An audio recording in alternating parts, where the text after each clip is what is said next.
Welcome to MMA on the Rocks. My name is Bill Welker, and you are listening to Picks and Pours, episode 64.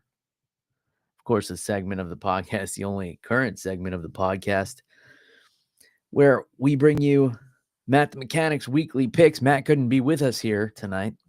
Today is Thursday, June 12th, for those of you keeping track. And no episode last week. I was traveling to New York for my niece Emily's 4th birthday. Happy birthday, Emily. 4th birthday, you wouldn't think is like a milestone one, but it was the first birthday where she was aware enough to ask for her cousin and her aunt and uncle to be there for her party. So, of course, I had to book the flight to New York and go check that out. So that's where I was for UFC 316. Wound up paying for the pay-per-view, and I regret it every time. It's such a hassle. ESPN Plus, I'll say it time and time again, is just horrible. I have a hard time every time I buy one of these pay-per-views. And I don't know what the issue is. I don't really watch any other sports on ESPN. So, but I don't imagine they're having these same issues with Major League Baseball or the NBA or the NHL or what, I don't even know if those sports are on ESPN, to be honest. I imagine the NFL doesn't have these problems with streaming. I just don't know. And I don't know what the solution is. I know contract is in negotiation. They may not re-sign with ESPN. And I know they're talking to Netflix. That might be even worse. I wish the UFC would just create their own streaming platform, and I would just pay for that. I don't need to pay for ESPN. I don't watch it for anything else. So my vote is that the UFC just does their own streaming platform. Make it $30 a month. No more pay-per-views. Make it $40 a month. No more pay-per-views. I'll pay it and give a discount if you pay for the year up front, and I would be on board for that. Anybody else with me on this, or you guys want to just continue paying for ESPN and watching the illegal streams? Let me know in the comments how you feel about this. Am I all alone? I want to talk about UFC 316. We're a little bit far removed. I know you guys have probably already listened to, whatever your favorite podcasts are post show. Personally, I like weighing in with Josh Thompson and Big John McCarthy. I also like Anik and Florian. And that's pretty much it. Cage Side Press. But that's pretty much all the MMA content I consume. My buddy Eddie Law over at Cage Side Press. Definitely listen to those guys. But yeah, other than that, not taking in a ton of content. But so the main event, Merab Dvalishvili, who is going to stop this guy? He's just a murderer. And who even wants to try at this point? Umar was begging for that fight. I guess, Sandhagen is going to be next, right? And that's an interesting fight. But if he gets through Sandhagen, that's it. Is he going to have to move up? He's not even, I don't think he's a huge guy. Merab versus Volkanovski, is that what we're looking at down the line? 2026? I think it kind of has to be, right? We got to look at Merab moving up. He's just steamrolling everybody at 135 pounds. It's ridiculous. This guy's phenomenal. And it beats O'Malley even easier this time. Finishes him. They're calling it a north-south choke, which happens to be one of my favorite chokes. But it was more of like an inverted ninja choke. It was very weird. It was a weird grip that he had. but it looked like a tight squeeze. And O'Malley even said after the fact he felt like he couldn't do anything to Merab in there.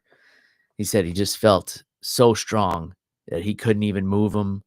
Um, Merab a little bit sloppy with the striking in the first round, though. He was parrying some low kicks, which is dangerous against a guy like O'Malley who has, deadly kicks, and he has them from range as well. And when you start parrying those low kicks, you get in the habit of dropping your hands.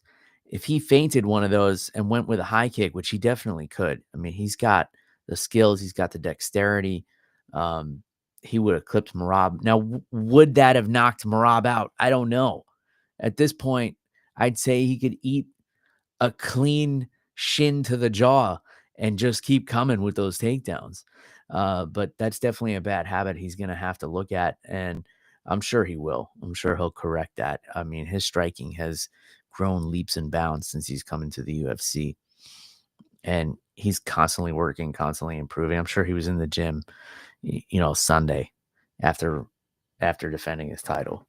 So, man, exciting things for the bantamweight division, and what's next for Sean O'Malley? Do you have him fight Umar?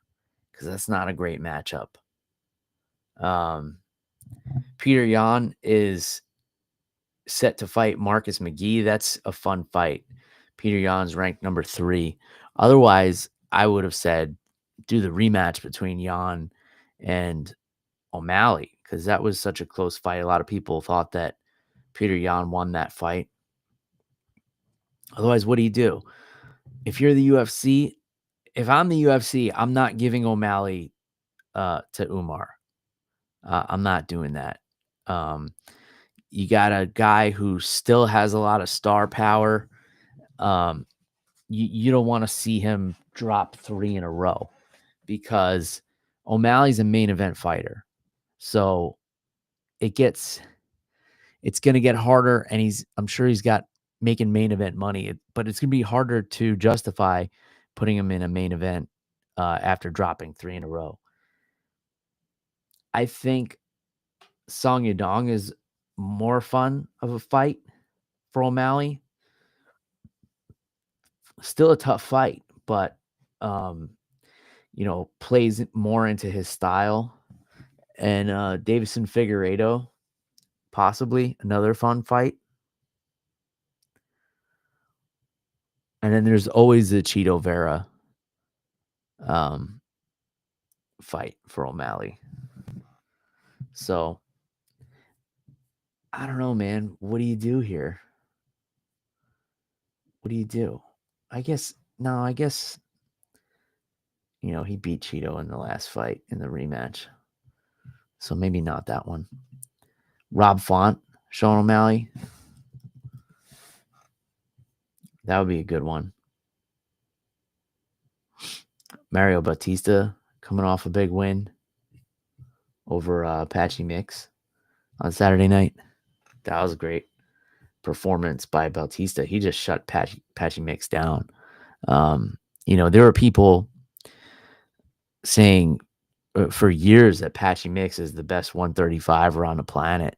Josh Thompson, who I mentioned earlier, I listened to his podcast a bunch. He was one of them that has been singing the praises of Patchy Mix, and Patchy just did not show up at all. I don't know if it was ring rust. I don't know if it was first time UFC jitters, just like we saw from Pitbull a couple of weeks ago. Let's see. Mark Fellows says Volk versus Merab super fight could be on the cards since the Mexico card has been canned. Yair may miss out. It's possible. I think a fight with between Merab and Volk, Yair could get leapfrogged here. That's very possible, Mark. Kayla Harrison, holy shit. She just straight up mauled Juliana Pena. Pretty much how I saw it going, unless Um, the weight cut was an issue for Kayla, but man, it, I said this before she had her first fight at 135 that if anyone can do it, it's Kayla Harrison. If anybody's disciplined enough, I mean, it's been talked about in excess, but this woman competed in the Olympics in judo at 171 pounds, won a gold medal twice, first American to ever win a gold medal in judo, and she did it twice. First American, male or female. And now she's the UFC bantamweight champion. One of the most accomplished combat sports athletes of all time. I mean, she won the PFL tournament who knows how many times. She's a multimillionaire. Won $1 million every time she won that thing. I'm sure she's smart with her money. She seems like she's got a good head on her shoulders. I'm sure she's not, going out buying Bentleys and flashy jewelry and things like that. It seems like, she's kind of a homebody. She just likes to train and compete. And right now, she's the best female competitor in the world. Calls out Amanda Nunes. Amanda Nunes jumps into the cage to come out of retirement and accept the challenge from her former teammate, Kayla Harrison. Now, the history between these two is a little bit murky, right? They both were training at American Top Team. It seems like Kayla was brought in to help Amanda, right? But then Kayla kind of mentioned Amanda's name in an interview and said maybe she got the better of her in some sparring or some drilling or something like that. And Amanda didn't like that. Wound up breaking off, forming her own gym, retiring on top. Probably the greatest retirement I've ever seen. Just, you know, just a beautiful moment for her. A lot of people, have Amanda Nunes as the number one all-time female mixed martial artist. I don't know that I necessarily agree, but she's definitely top 3 for me. I think that women's MMA suffered a lot when she retired. Maybe that's a hot take, maybe not, but the numbers don't really lie. The the talk of the people says a lot as well. People just haven't been excited for a lot of women's MMA fights since the retirement of Amanda Nunes. And I'm open for debate on this. If you guys want to, give me some examples of big fights that have happened since Amanda retired. This is how much Amanda Nunes' retiring affected the UFC. The next day, the UFC took the women's featherweight division rankings off the website. No announcement, no press conference. Dana White didn't say like, oh, now that Amanda retires, the belt retires with her. Nothing. It's just gone. Like it never existed. And I'm sure that's the division that Kayla Harrison wishes still existed. She fought at 155 pounds in the PFL. And man, she looks so sucked out making 135. And it's not for lack of discipline. I mean, she's just got a wide frame. She carries a lot of muscle. I've never trained with Kayla, but when I was training at Henzo Gracie Fort Lee, back when I lived in New Jersey many moons ago, Kayla used to come by quite a bit. It was before she got into MMA, and it's because the manager of the Olympic judo team was actually my judo instructor, Chris Skelly. I did judo for just a couple of years, and I would just kind of do it on and off. So Kayla would come, I guess because of him. She was also friendly with the gym owner and my jujitsu instructor at the time, Alan Teo. Phenomenal jiu-jitsu instructor, by the way. Renzo Gracie, black belt. I think he's a 4th degree black belt now. Was in the same black belt class as Matt Serra. So Kayla used to come by the gym. I never trained with her, but I I was in awe of her.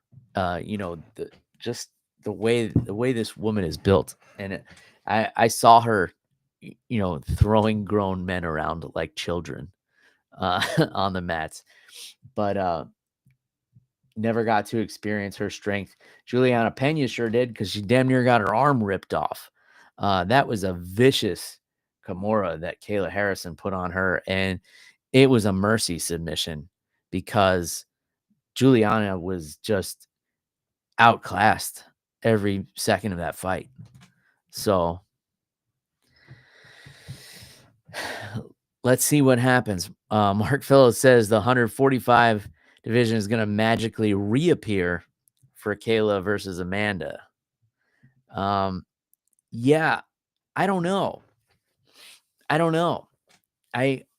That would make sense since Amanda has fought at 145, but Amanda looked in great shape when she got in the cage. And the post-fight interview she did with Brett Okamoto and John Anik, she said that she'd like to fight at 135. She said she really only went up to 145 to fight Cyborg, did that, won the belt, and then wasn't really interested in it anymore. She wants to do 135. I think it would benefit her more for the fight to be at 135. You don't want Kayla Harrison coming in too comfortable. Because,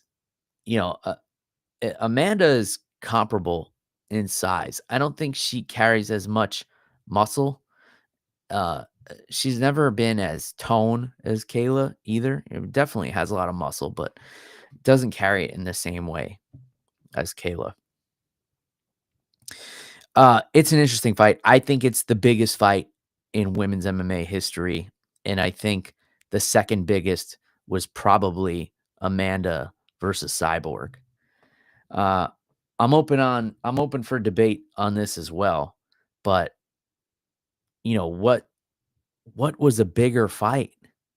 I mean, there's been great fights, but in terms of hype leading up to them, maybe Ronda Rousey, Miesha Tate, because they had such a feud going on, and Ronda was just unstoppable at the time.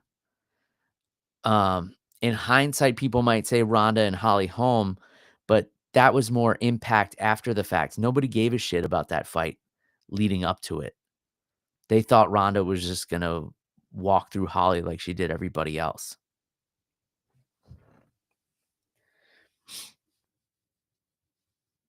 What else would you consider, the biggest fight?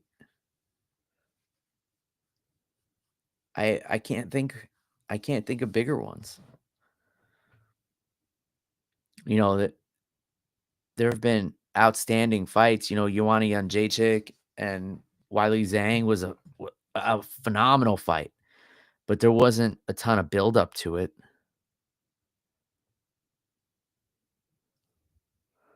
I don't know. I can't think of one. So I think Kayla Harrison versus Amanda Nunes. And Amanda said we're looking at possibly November, December. What a Christmas gift that'll be if we get that pay-per-view. Hopefully the UFC will have its own streaming platform by then, so we don't all have to struggle to try and buy it on ESPN minus. Joe Pyfer looked pretty good against Kelvin Gastelum. Damn near became the first man to knock him out, but Gastelum's chin is made out of something else, man. That guy's chin is legendary. I'm distracted by Mark's comment. He said Nunes versus Cyborg was pretty hyped. Yeah, Mark, that's what I said. I said this is the biggest fight women's MMA history, Kayla and Nunes, and before this, the biggest fight was Nunes and Cyborg. What are you pouring a Foster's beer over there? Well, I said that. Um, yeah, so Joe Pyfer almost puts Kelvin Gastelum's lights out. Super impressive. That guy has got so much power, but man, the chin on Kelvin Gastelum, he's just a guy that's just like too tough to die, you know? And Mario Bautista, we talked about, shut out Patchy Mix. Um, Patchy Mix is like a wizard on the ground. He seemed like he just wanted to box the whole time. He kind of fell into Bautista's game and lost. Kevin Holland submitted Vicente Luque with an anaconda choke. I mean, he's just a long, lanky guy that's able to hit those chokes from all different angles. Tony Ferguson was similar too with those darces and anacondas. Super impressive. Was there anything else I wanted to talk about? Ju Sang Yu on the prelims with an amazing 28-second KO. That was awesome. But you guys aren't here for a recap, even though I spent the first 20 minutes of a possibly 30-minute podcast recapping. Matt the Mechanic couldn't be here. He's got family in town, and I'm just looking up my DMs with him right now so I can pass along his picks for UFC Atlanta. And here we go. I love Atlanta. I would have loved to attended this fight card at the State Farm Arena. I'm going to be in Atlanta for vacation in a few weeks towards the end of July. Going to be driving up to Atlanta. Got some work things to do there. And then my wife's going to be busy more so with work stuff while my daughter and I just kind of go fuck around in Atlanta, which we love. They have an amazing zoo. The aquarium is incredible. My daughter loves the slime museum. Yeah, that's a thing. Slime museum. You go through and there's just all vats of slime you can play with, and you can make your own slime. Kids love it. But yeah, Atlanta's cool. They got the Coca-Cola museum. My daughter's really looking forward to that because we don't let her drink a lot of soda. So she's all hyped to go to the Coca-Cola museum and drink soda. The things kids get excited for. And I'm excited for this card. So it's technically UFC on ESPN 69. Get your minds out of the gutters, kids. Kamaru Usman versus Joaquin Buckley. Now, Buckley is on a veterans killing tour right now. Usman's coming off of 3 straight losses, but 2 of them were championship fights against Leon Edwards. And the last one was pretty close. It was a majority decision. And the first fight, he was winning until he got head kicked with a minute left. And then his last fight was up a weight class on very short notice against Khamzat Chimaev, and he beat the shit out of Chimaev in the 3rd round. If that was a 5-round fight, he would have won it. I don't think a lot of people would argue with that. So is Usman, at the end of his career? Yeah, he's 38, but I mean, the dude is still probably the 2nd best welterweight of all time. You could even argue the best welterweight of all time. I would entertain that argument. But yeah, Buckley is just on a veteran killing spree. Colby Covington, Wonder Boy, Vicente Luque, Andre Fiallo.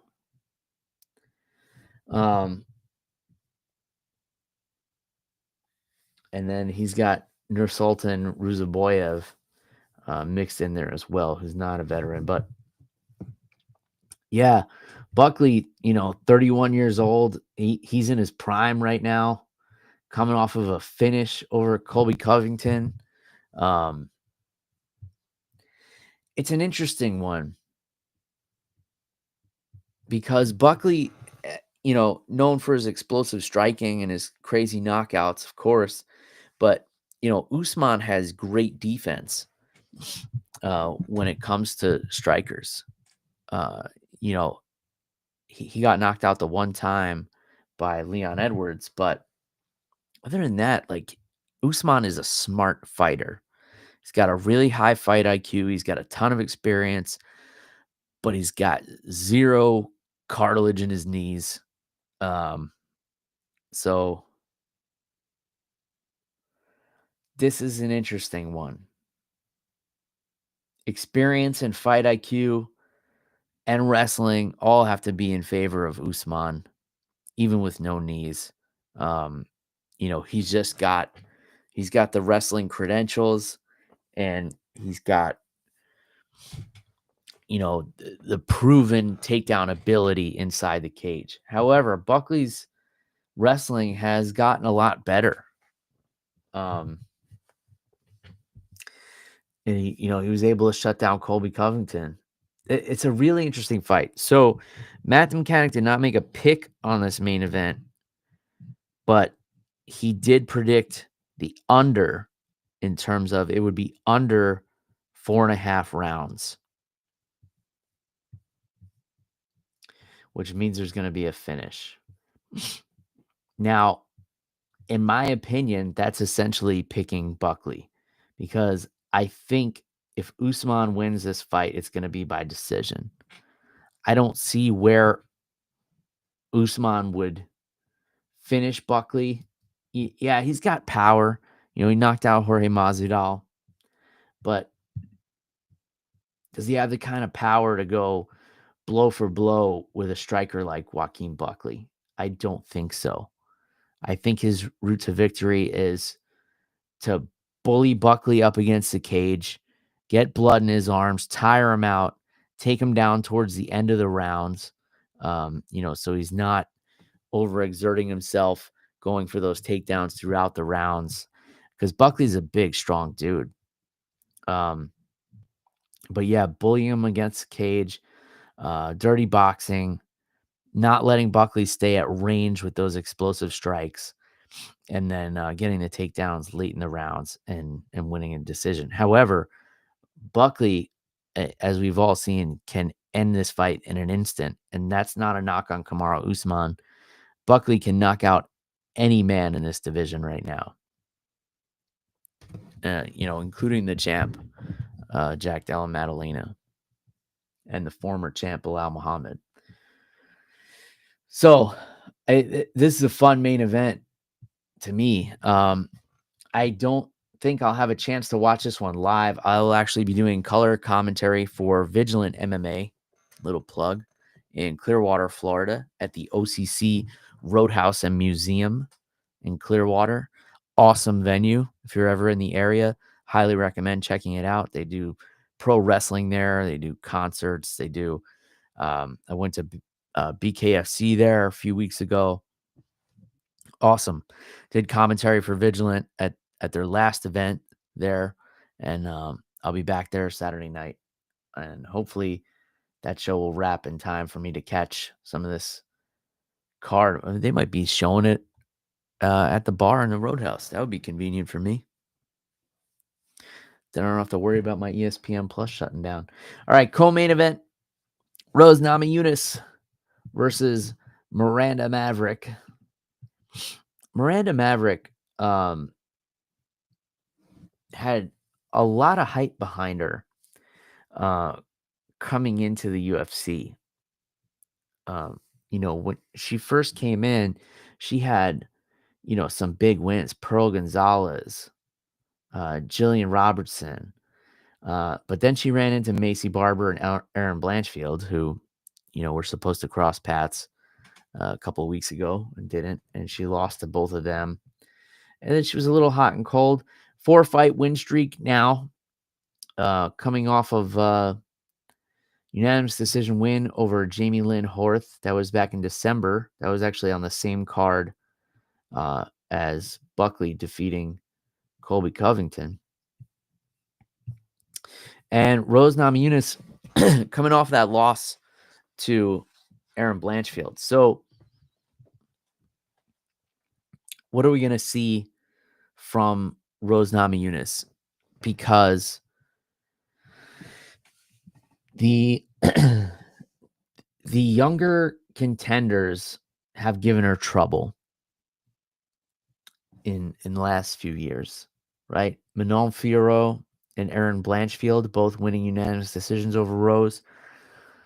The mid-level competitors she's been able to handle, Amanda Hebos, Tracy Cortez. So it kind of depends where you think Miranda Maverick is in terms of her level. You know, is she one of these elite contenders right now, or is she, one of these mid-level contenders? And that's kind of going to tell, wherever you place her there is going to tell you how she's going to do against Rose, given Rose's recent track record.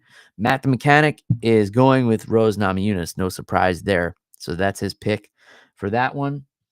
He's also picking Edmund Shabazian over Andre Petrosky. I kind of like that pick. Petrosky is a little bit sloppy on the feet. He's a decent grappler, but I see Edmund just being a sharpshooter in this one. Even though Edmund was recently submitted by Gerald Mershart, I just see Petrosky as like a little bit slower, and he's going to have a harder time possibly getting Shabazian down to the ground. So that's Matt's pick. Matt is also picking Cody Garbrandt over Hani Barcelos. Man, it's just I like Cody Garbrandt a lot. And, I maintain that his win over Dominic Cruz was one of the best title performances of all time. One of the best contender performances in a title fight of all time. He came in, I think, an underdog to Dominic Cruz and just completely shut him down, was dancing while evading his strikes. It was such a fun fight, such a great performance. But then it was, the big knockout losses to Dillashaw back-to-back, then getting knocked out by Pedro Munoz. Came back with that vicious knockout of Rafael Assunção, where he threw that punch from his ankles and knocked out Assunção.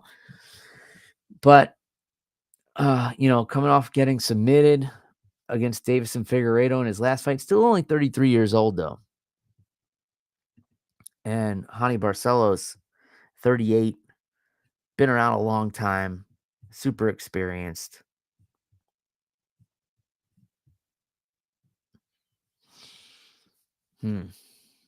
Barcelos kind of in the same boat as Rose Namajunas, where, the up-and-coming contenders, Kyler Phillips, Umar Nurmagomedov, I'll even throw Victor Henry in there, have given him a hard time. But, the mid-level contenders, he's been able to handle.